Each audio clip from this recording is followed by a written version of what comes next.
I mean, that was a body blow to Aberdeen, and Aberdeen have got a lot of new players, probably not been in that situation before. I think Jim Goodwin's touched on this, not been in that situation before, of leading an old firm club in a game, 5-10 minutes to go, and maybe no managing the game or no realising how Rangers and Celtic play or how they go about that last 10 minutes.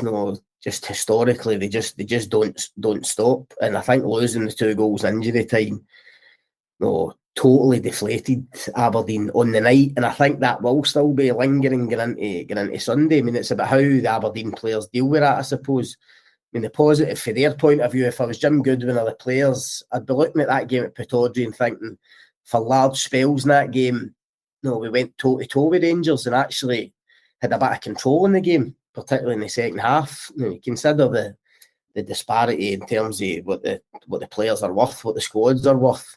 Aberdeen did well that night for most of the game, but it's just how they deal with that mentally. I was surprised when Michael Beale went with McLaughlin again at Tannadice. Just that switch again, and obviously coming out before the game and saying it wasn't. When I first saw the team sheet, I thought Allan McGregor was maybe had this kind of cold or sickness bug or whatever that's been going around, and that was the reason. But from to say, he just felt he was right for that game. Yeah. Well, that suggests to me going forward, he probably thinks McLaughlin is going to be in goal for the foreseeable future. And listen, it might work for Michael Beale. It didn't work for Giovanni Van Bronckhorst.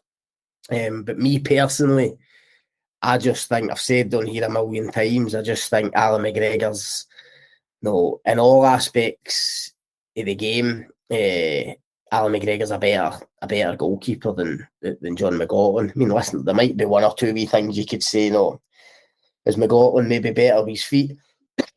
Excuse me, maybe better to come for cross balls.